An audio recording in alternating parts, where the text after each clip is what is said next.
Hello. As I began my fourth term as mayor of this wonderful community, I do not take this responsibility lightly. I remain humble, appreciative of the responsibility of the office of mayor for this wonderful city of Bedford Heights. And Melva and I are grateful that you allow us to be in this position. It is a serious responsibility that you have entrusted to me, and I want you to know that I remain focused on the task of keeping Bedford Heights financially sound, safe, and a wonderful community. So, our charter requires the mayor to function as the mayor, the safety director, the chief executive officer. But let me say this. No mayor functions in a vacuum. You need everybody on the team if you're going to make it through that much responsibility. Our city ordinance requires the mayor to annually report the status of the finances and other affairs of the city to council during the first quarter of the year. And so I always choose to give this presentation in a public forum so that you, the residents, will have an opportunity to hear an overall assessment of 2019's finances and accomplishments, as well as insight into the vision that we have going forward. As a community leader, I have a responsibility to ensure our residents are knowledgeable about the overall welfare of their community. And so that is the purpose for why we are here. A balanced budget is required by law. If not, there are serious consequences. We presented a balanced budget to council, and it passed 7-0. Thank you, council.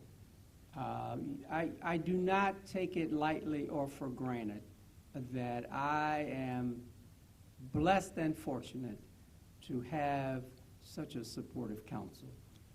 You can talk to mayors, and I'm telling you, that's not the case everywhere. And I'm sure you talk to council people, and they say the same thing. And so it is truly great that we are able to gel and work so well together on behalf of the residents. And I appreciate it. I do. And although this might sound like the remix of a broken record, I guarantee you we'll balance the budget this year. We will absolutely balance the budget because, as I said, it is required by law, and we will not find ourselves dealing with those serious consequences for not doing this. Now, this evening I'm going to share some of the intricacies of overseeing the operation of our city in such a way that you will have a greater understanding of what it's like to manage the operation of this city. At the conclusion of the presentation, it is my expectation that you leave with the knowledge and confidence that the administration of your community is in good hands. So let me talk about what I love to talk about because it's our lifeblood. Ted Gordon has been my finance director for the past 7.5 years. During that time, our combined effort and expertise have been instrumental to safeguard our city's financial stability. Ted and I generally seek a rather conservative approach when it comes to revenue projections. We take in consideration the current and future plans of our local business community, trending economic indicators, as well as significant developments that's taking place at the county, state, and federal level that will impact local governments. So now, get your pencils out. There will be a quiz. Our revenue projection for 2019's budget was $21.4 million. When we close the books in 2019, the actual revenue funding source was $22.8 million, which is actually 1.4 million above our budget estimate. And I give you those numbers as an example of what it is to come up with a conservative budget. If it's the opposite, that means you're having a few problems. This approach has worked well for our city and is the foundation for us to continue being conservative with regard to revenue projections. If revenue should decline, you are better able to maintain your objectives, whatever happens, if you do good projections. Now, let's talk a little bit more about the revenues. The $22.8 million in revenues was received in 2019 from 8 sources.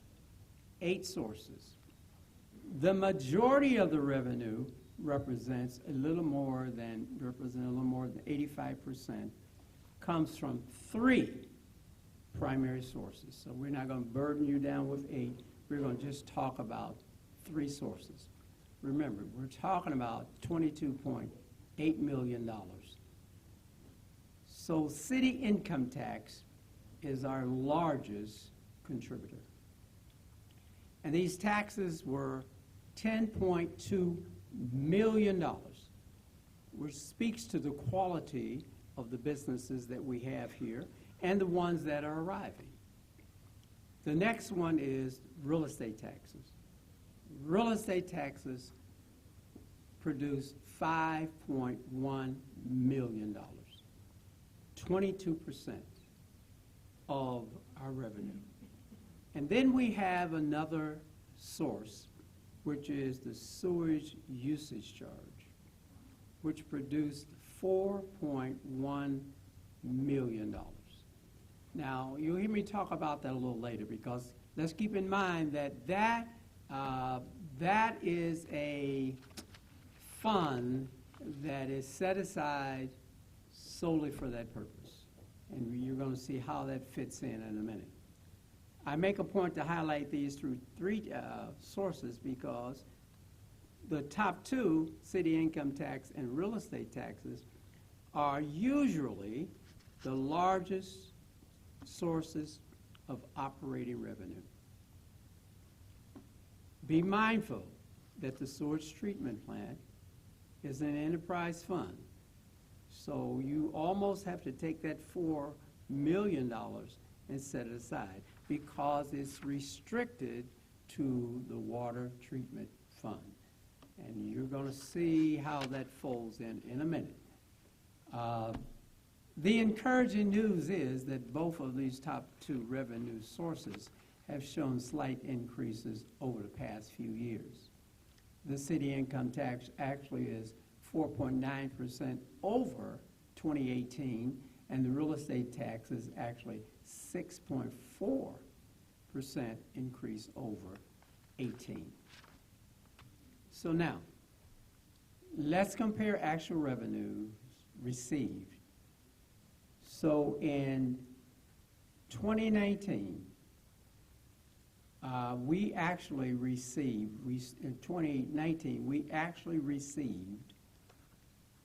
more revenue than in 2018.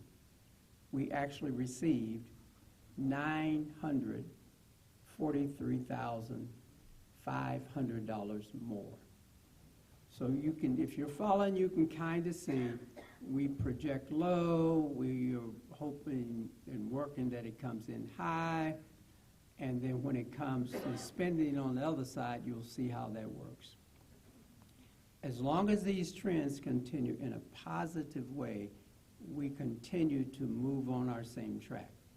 Watching it ever so closely, because at any point where it starts to look like something different, we want to be able to make adjustments. So now, let's compare the expenses in 2018 and 19. So the expenses in 2018 were $19,700,000. That's 18. In 19, it went up to $20.5 million. So the city spent $800,000 more in 19 than it did in 18. So the way and the reason we're able to do that is because we actually generated more revenue in 19 than we did 18. So this $943,500 is what made that up. So we're still all right. I see the finance. I see my chair of my finance director over there. She's probably calculating all these numbers in the head. Look here. That is, if she don't have a little note under. So keep me straight. She's wonderful chairperson for that finance committee. I thank you. So you can see our expenses were 4% higher, but you can kind of see how we were able to spend that additional money because we knew that we had the money already in hand. All right, making any sense? Guess that means no. Didn't hear any yeses. Okay. Controlling expenses is one of the keys to the city's overall financial condition, and we will continue to monitor expenses in relationship to revenues. Now, we have, just like we did the revenue, on the expense side, we're going to share the three primary expense classifications. Number one, service-oriented. Now, under service, by the way, which is $10 million, and most of our administrative functions come out of that $10 million. I'm talking about running the mayor's office, the council's office, the finance office, public lands and business, roads, engineering, law firm, economic development, and et cetera. The next one is safety and fire, police. We spent $8.6 million for fire and police. Now, when we say fire and police, it's more than just that, because out of that also is the dispatch, animal control, school crossing guards, street lighting, auxiliary police, and what have you. Another one of the things that we spent in our expense, we spent $1.8 million in the community life department. That's a lot of money to have committed to a community life department. So why would you spend that kind of money? Because we are seeking to have quality of life. Okay, we are focused on it. Anybody who does not believe that has not been looking. Look around this place, and you can see we put money in here. And it doesn't matter how much money you put in here. Ruth Gray is going to come to me a week later and tell me about another problem. It does not matter. So I'll give an example. So we had a budget. We were planning to spend about $1.3 million to run the place. We got up to $1.8 million. We had to put a roof on this place, as you know. $1 million. $1 million. You said we should have called on you. Okay. That's the senior president back there. She's just, look here. Look here. So things do come up. So we ended up negotiating with the roofer. We already started that roof. We put $300,000+ into it last year. But they're coming back because we still, this year, have to put another $600,000 or $700,000 into the roof. Look in the kitchen. Service department, they renovated two of the kitchens back there. They renovated the bathrooms. It takes a lot of money to run this place. You all who run households, you know. This is 10 times worse, believe me. But it allows us to have a place for leisurely activity, for residents to come and do their exercise program. They can come and enjoy one another. So I'm telling you, just imagine for a second where our residents would be if they didn't have this place. It would be a different Bedford Heights, I'm telling you that. It would be. Now, we talked about a lot of money, but let me tell you, I have a lot of people who are very skilled at getting grants. They are skilled at getting grants. And we love getting grants, especially because grants don't have to be paid back, as opposed to loans. The number of grant dollars actually received in 2019, $384,500, that we would have to have taken out of our pockets and spent had we not got those grants. Now, here's the other thing. Most grants that you get are reimbursable grants. That means you have to have money to get money. You know, they'll say, well, we'll give you, they told us, we'll give you $134,000 to do Columbus Road. Now, you saw us doing Columbus Road this summer. It cost $269,000. So we're going to give you $134,000. But you have to spend $269 before we give you a penny. That's why you need to have some cash if you're trying to run a city. We got a grant on Bear Creek for $123,000 to pave that street. It needed paving. We would have had to pave it, but we got the money. Transportation, senior transportation. There's some Ruth Grace kind of stuff here.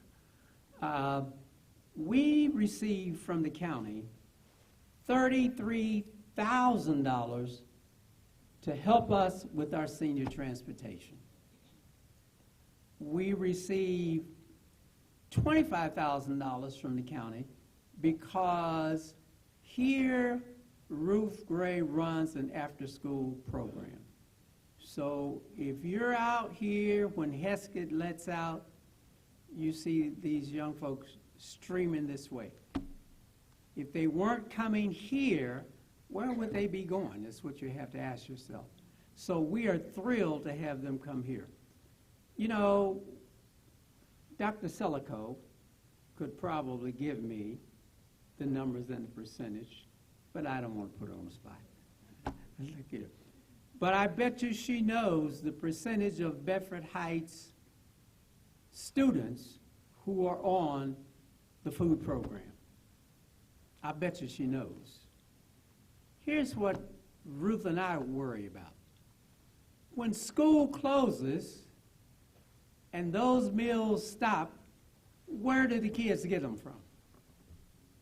Their parents don't get richer because school is out.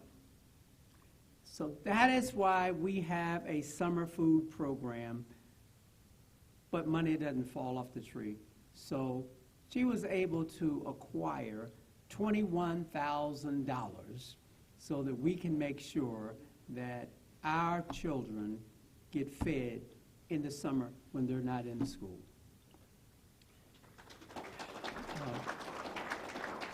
So how many of you know who NOPEC is? Okay, yeah, okay. We are a NOPEC city. NOPEC is a consortium that sells gas and electric. You may be a member. Look at your bill close. If it says NOPEC on there, and then they'll tell you who they have. So they provide us dollars for energy-related things because we are an OPEC city. So they gave us $18,000. They're going to give us more. And what we've been able to do is the doors on the police station, the doors on City Hall, and then this year, the doors on the front of the building of City Hall, that whole glass contraption. They've already did the police and City Hall. They're going to do that front part. All of that is stuff that we would have to do. So, I mean, I could go on with more of this, but I know you all heard enough. You know what? As of 2018, the city of Bedford Heights became totally bond debt free. Totally bond debt free. And this is for the first time in the last 20 years. Look it up and see how many communities are bond debt free. If you can't count them all on a few fingers, I'll buy lunch. I am that confident. Now that we are bond debt free, I use the cash approach as much as possible, period. Now, to keep us bond debt free, we want to do that for as long as possible. Don't anybody get shocked if we have to come to you one day and say we needed to borrow this, because you can't forever have people come to you and say you need this done and pull $1 million out of your pocket, you know. But while you can, it's a wonderful thing. It's a wonderful thing. So, I mean, the council is very close to this financial thing. We are going to have a financially sound community, period. The next objective is to reduce as much as possible lease payments. Now, we're continually looking for a way to better position the city's overall finances. If for some reason you need to borrow, then we are well positioned. Well positioned. It may be necessary at some point down the road, but as much as we can, council allows me to be able to scratch and scrape and stretch out all they want to know. Mayor, at $1 million roof, how are you going to pay for it? This is how we're going to pay for it. So I thank you all for your understanding and what's trying to be done here. We are also on a mission to continue building our contingency fund, which now stands at $1,379,000. Yeah. So we are not a large, wealthy city. We are just a city that knows how to run our business. That's what we do. That's our skill set. You know, you cannot predict events. What you can do is prepare. And so that is what we are focused on, is being prepared. All right? Now let me tell you this. Y'all remembering all these numbers for the quiz? Y'all have figured out by now I'm a numbers guy. Okay. Well, that's what's keeping you financially sound. Now, here we go. Every employee is appreciated and necessary for the operation of the city. Every single employee is. But it is also the largest expense, meaning managing employee headcount is essential. Essential. Now, I always use my arrival in 2008 for my employee tracking point of reference. So now, stay with me just for a moment. In 2008, the city had 168 full-time employees and 109 part-time employees. 277 employees with a payroll of $11 million. That's in 2008. Fast forward to 2019, the city has 116 employees full-time and 56 employees part-time.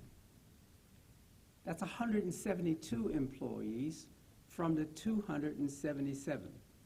With a payroll, right now, 19, of $9,300,000 versus an $11 million payroll in 2008. Now, if that's not controlling headcount, I don't know what is. Just the 2019 payroll, and this is not including benefits, by the way, is $1,700,000 less than what I inherited in 2008. Does that make any sense? Not yet. Okay, I'm going to keep talking until it makes sense. Okay.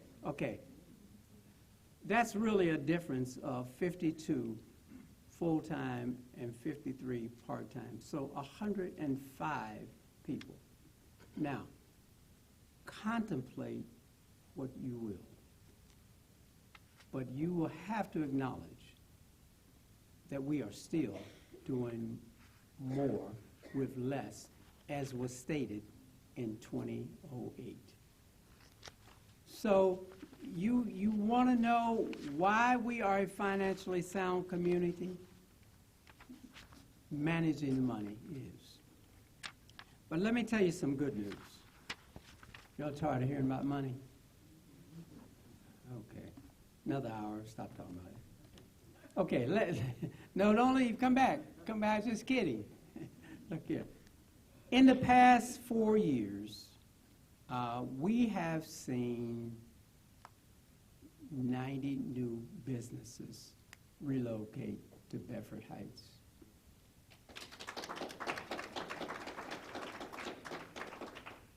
We saw 30 businesses in 2019 come to Bedford Heights. That's with roughly 253 employees. What does that say?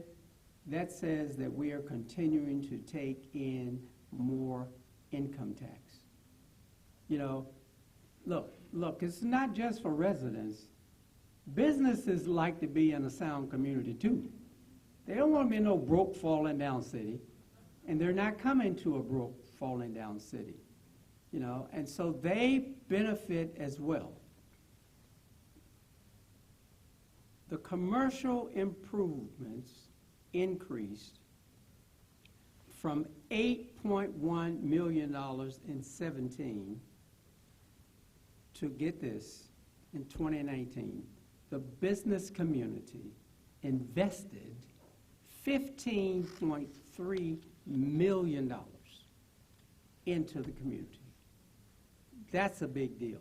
And over the past 4 years, they've actually invested $44 million into the community. Now, let me just give you some real companies so you know. I'll pick out four commercial projects. Alert Stamping. They're over at 24500 Solon Road. They spent $405,000 on a project on their business. That sounds like a lot of money. But I want you to meet a couple of my newest buddies. We buddies. We buddies. Mobility Works. Let me tell you, they're located at 5040 Richmond Road. It was a tenant build-out where they spent close to, I don't know exact, but it was close to $1 million in this building that they're in. Now, they're a national corporation that employs specially trained, certified mobility consultants. And they work with clients on specific transportation needs in finding vehicle solutions for people with disabilities by providing wheelchair accessible vehicles. It's a big deal. It's a big deal. Now, here's a bigger deal.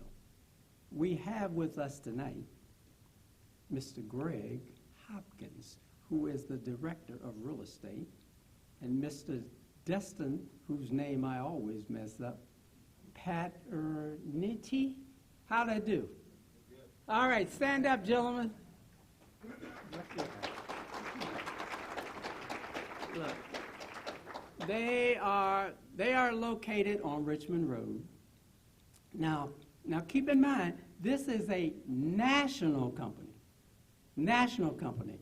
I just read it. How many locations?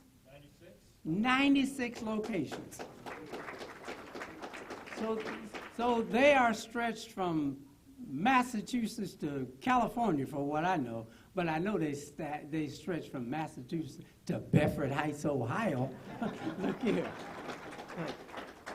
I am so grateful that you all chose Bedford Heights for your location. You could have taken your business anywhere. So if you have someone that's willing to bring their employees and spend $1 million just to get the building ready, you can believe they have decided to make Bedford Heights their choice for some reasons. For some reasons. And that's an example of what I mean when I say businesses are willing to relocate, but you got to have a financially sound, safe, and well-located community to accomplish that. Another business right down the street, New York Frozen Food, they spent $850,000 in their building that they have been in for decades. Now, just because you all are here tonight, I'm going to tell you something, but don't tell anybody. All right, I know I can trust you all with a secret. That's why I'm going to tell you. So, CPA MC Design at 23371 Aurora Road. They have just finished up a flex space storage warehouse. They spent $1.8 million to refit that place. Just finished. And I can hardly wait to welcome Amazon's 71 employees over there. Most people don't even know where the building is. Look, they just, and they are so secretive. I mean, they come in and make the mayor, you keep your mouth shut. So Gina called them today. Gina called them today and said, hey, the mayor's got your place on his list. Can he open his mouth yet? And so they said, yeah. So we are looking forward to having them. The building, if you know, go down Aurora Road and you know where Gears and Cheers is, that's Michelle Drive. So it's an Aurora address, but it's Michelle Drive. You drive up in there, there's a huge warehouse up there. So they're coming to town. So you can see, you know, what we're trying to do to make this place right. Now, you've been on Miles Road. I'm going to fast forward to next year. I'm so excited. You've seen what's going on Miles Road next to Lowe's, have you not? Yes. You saw that? All right. Look like something happening over there? In 2020, we're going to have something big over there. I'm just chomping at the bits to tell you what it is. But one of the things on the front of that, it's going to be a service station. So they spent $2.4 million doing their piece. But the thing you see going up behind that is a $23 million building. And I guarantee you this, when they put their name on it, everybody will know who they are. Oh, you already know, don't you? You already know. Now, they told me I couldn't say. Well, they told the mayor, I can't say. You know, see, because once these businesses get to deal with me, I keep it. So you want to stand up and tell us? I heard it was Amazon. Amazon, my goodness gracious. Huh, okay. Your prime delivery time just changed. Look here. See how long it take you to get your next package. See, I didn't say nothing. I won't get my stuff on time. Look here. Look here. But, okay, if that's what you think. One thing about it, all we have to do is keep watching, and we will know. We will know. But what they will know, the mayor didn't say it. Look here. Tell him, Mr. Hopkins, the mayor didn't say a word. Look here. Look here. Now, let's talk about the residents. The residential improvements in the community have averaged about $2 million annually. $2 million. In 2019, the residents put $2.1 million into their property. So when you have residents that's willing to invest in their property, it raises everybody's property value. It gives nice curb appeal. It's just a wonderful thing to have. And we want to keep that up and encourage you. You know, the building department, because people have to get permits and do their thing, they took in $418,000 just from people getting permits to do things. We still have Safe Bill, so we have a shared responsibility for our inspections. Safe Bill is still our inspector, and they are an outsource, but we do have our own building department. So you have to have a certified building director in order to have your own service department. And so that's what we have a partnership with them. Now let's continue talking about these houses. 81 homeowners relocated to Bedford Heights in 2019. Let me tell you, people are not trying to get out of Bedford Heights. They're trying to get in here. They are trying. Let me tell you, we only have a total of 26 vacancies currently. 26 is almost nothing in comparison. Our vacancy rate stands at 0.94%. I mean, so you don't have a lot of vacancies going on in here. And that is a good thing. Another good thing is Bedford Heights homes increased in value on the average of 16.9% in 2019. 16%. Who got a 16% return on their investments this year? You probably did, because they did rather well. But that's a different story. The average sales price for houses in Bedford Heights is $131,900. Average. The last house that sold on my street was over $200,000.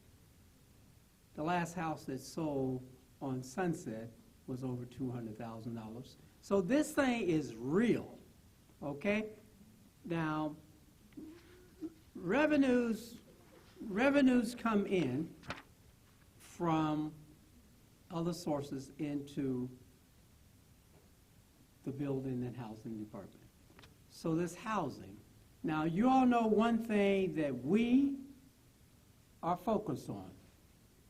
We don't want to have dilapidated houses sitting around, and if they are, we tear them down, you know. And the thing is, when we tear them down, somebody comes right behind us and builds a new one. So we had a house at 5465 Bartlett Road. It was terrible. Harvey will tell you that. Mayor, what are we going to do about that house over there on Bartlett? I'm working on it, Councilman. I'm working on it. Look, so we got the money from the land bank and tore the house down. We put it in our city land bank. We turned around and we sold the property for $18,500. I have already met the homeowners who are in the process of building their brand new dream home on Bartlett. Already done. It's already done. Now, we had at the bottom of Randolph, we had 2 vacant lots that had sit there for 40 years, I don't know, 50 years. I've been here 40 years. I never saw anything there. So all it was a burden to us. The service department had to go over there and mow the grass and keep it looking good. So we sold that for $35,000. It was just sitting there. It was just okay. Because I believe that we shouldn't have a lot of vacant land just sitting around unless it's something large that we don't know that we won't need later. You know, all the property across from City Hall, guess who owns that? You all do. That's city property. Now, something like that, we're not gonna sell that, because one day Ken Leffert might get $30 million from somewhere, and I can build a brand new firehouse, police station, making it look good. So something like that we're going to hold on to. But if you got just little parcels here and there, we need to get rid of them. And by the way, we're already in conversation with the people that's going to build on that lot. Now let me jump ahead. because some of the stuff that we're going to do this year, the money that we have in this enterprise sewer treatment plant, we, right this minute, have a contractor who is doing a qualification evaluation on the wastewater treatment plant. That plant is 40, 50 years old. You're going to need sewer treatment as long as you're here. So we're going to get an evaluation on that place. If we had to go in there and really, really totally restructure that thing, we'd probably be out at $30 million. Now, $30 million we cannot take out of our pocket. But now remember, that is an enterprise fund, which means it has to be self-sustaining. But that's one of the things we're doing in 2020.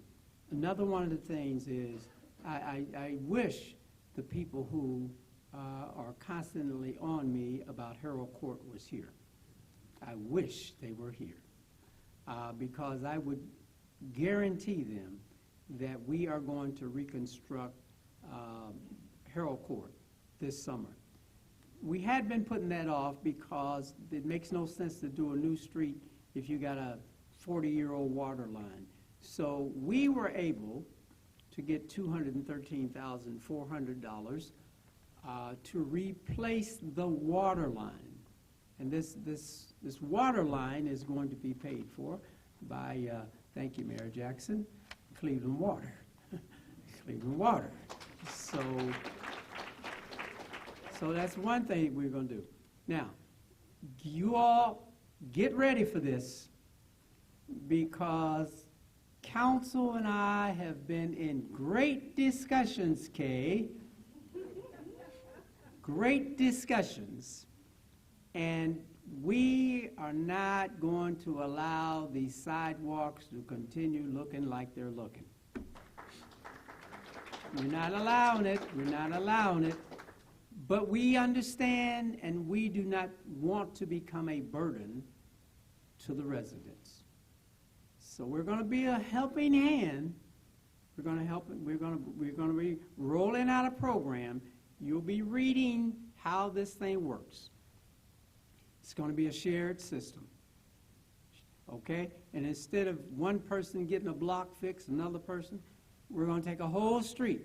And we're going to have a contractor look at that whole street, tell us what needs to be done, which house it is, how much is the block. They got one block, they got 3 blocks, it'll cost that, and we're going to go down that whole street and do a whole street at one time. So we're going to roll this out to you so you will know what's going on with that. So look for it. We have started something that I don't think you're going to find another community doing. So for for this month, the month of February, we were trying out a program for everybody in Bedford Heights. Everybody. I don't care how much money you got. I don't care how much money you make. I don't care what your bank account looks like. This is if you are 60 years of age and older. We provide lunch. So every Tuesday in this month, we have been having these at what we call, when we fix it up at the time, the Bedford Heights Cafe. We have had over 100 people attend every session. That's not enough. We can do more. So starting next month, 5 days a week, 5 days a week, we are going to provide a nutritious meal for everybody who wants to come that's 60 years of age, and they're a Bedford Heights resident. Everybody. Everybody. So I had a lady ask me last Tuesday, well, Mayor, how long are you going to do this? I said, I don't know. Tell me how long I'm going to have hungry people. I don't know. get rid of all the hungry people, I won't have to do it. I want you to know that this food issue is going to become serious. The federal government is going to make some major changes in April. What used to be called the old food stamp program, that's now called the SNAP program, is going to be drastically cut. It is going to affect seniors, and it's going to affect young people. So we are blessed and fortunate that we have been able to start something even before the federal government gets to their point. You know, because sometimes, you know, you got to do stuff for yourself. You can't just wait around and talk about, woe is me, what we going to do, they cut out the food. You know, you can't have seniors sitting around not able to eat. So if we can feed seniors, if we can get them out and have them engage with people, if we can get them exercising, the method to my madness, they are going to be healthy. They're going to be healthier.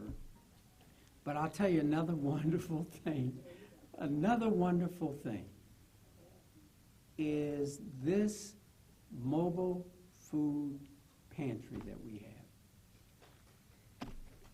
Renee Cole,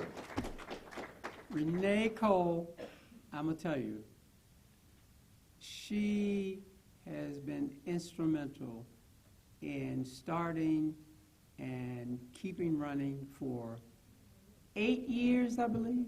For 8 years, every fourth Saturday, we have people who come to this food bank. And I mean, we're talking over 100 people. They come and they get this food. We are really serious about reducing this hunger thing.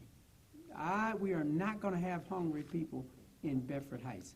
Last year, we had about 1,500 people that came to us for food. That says to me that there's something out there that needs to be done, and we're trying to do it. Now, let me say something about our wonderful police department. You know, we hired 3 new officers last year because, you know, we have officers coming and going, but we've been able to hire 3 in this past year. They're already up and running, but here's what's exciting. The chief has put in place a new method of policing. So this summer, don't be surprised when you see the police on a bicycle. Don't be surprised when you see the police walking down the street. The car didn't break down. They parked it to get out and walk down the street. So what this is going to give is greater visibility and a direct relationship with the residents. It is, we are excited about it. I can't wait to see people's reactions when they see police walking down the street. I mean, that's old school stuff. That's real old school. But those are some of the things that we are looking forward to doing. And look, the fire department has been busy around here also. You know, they've been around for 58 years. You know, so they've been protecting this place for a while. They had 2,600 service calls. And get this, 2,600 service calls with an average arrival time of 4 minutes. 4 minutes. So you call the safety forces. I mean, I'm telling you, as soon as you hang up the phone, my advice is run and get dressed. Because run and get dressed the minute you hang up the phone, because they're going to be there rapidly, and I love it. You know, this is the expectation that you would expect to get from your department. Not only are they doing that, the fire department, I had an opportunity to participate with them. this summer. So we had some volunteer organizations. So we knocked on doors to install smoke detectors. You know, I mean, it was a marvelous thing, you know. So, you know, can you imagine having the fire department, the Red Cross, and even the mayor just knock on your door and say, hey, I'm here to check your smoke detector. What? Yes, and we're going to install them. So we installed up to 3 smoke detectors in these houses. It was marvelous. We did that in about 240 cases. And we are, yeah. We obviously didn't get to everybody, but we're hoping that we will be starting this thing up again to pick out some more houses and just randomly do this. Now, let me tell you what I need from you. I need this from everybody. I need this from everybody in whatever city you're in. The census is coming to a place near you. And you, wherever you are, you need to support your community in getting a good count. So between March 12th and the 20th, this information will start to arrive. On the day that you count, you got to make sure you count everybody. Count that son that's been hiding in the basement for 40 years.